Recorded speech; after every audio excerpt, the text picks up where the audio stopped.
Bayangkan jam tangan favorit kalian tiba-tiba harganya naik lebih mahal gara-gara hal ini.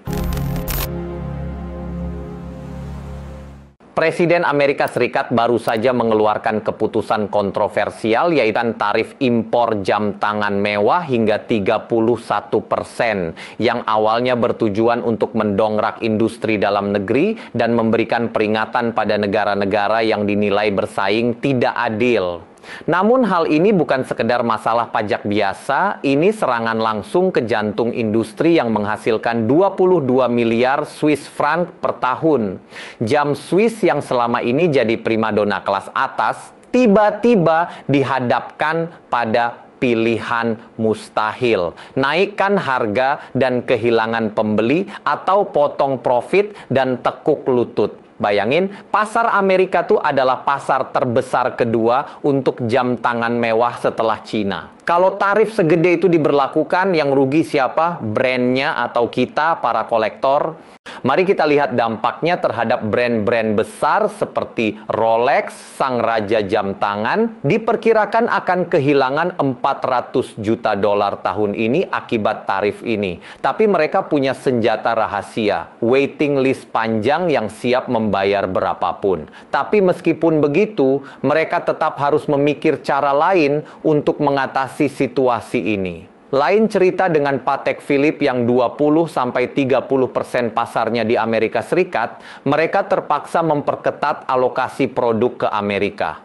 Namun, hal menarik terjadi di pasar sekunder.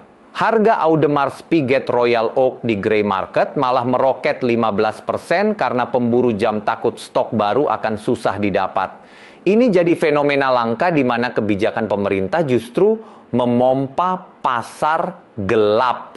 Lalu bagaimana para produsen jam tangan ini mensiasatinya? Kabarnya ada Richard Mille yang dikabarkan memindahkan fasilitas produksinya ke Malaysia. Namun kabar itu tidak benar. Hingga saat ini Richard Mille tetap memproduksi jam tangannya di Swiss. Mereka memang punya butik di Kuala Lumpur, tapi itu hanya untuk retail, bukan produksi. Lalu ada kabar bahwa ada suatu produsen jam tangan yang secara diam-diam membuka pabrik di Florida pun itu tidak benar juga informasinya. Buat kalian para kolektor, situasi ini benar-benar mimpi buruk. Harga retail naik, stok makin langka, dan proses impor pribadi jadi ribet banget. Apa yang akan kalian lakukan? Nunggu sampai kebijakan ini dicabut, nyari koneksi di butik authorized, atau malah beralih ke smartwatch? Tapi smartwatch juga kena tarif import loh.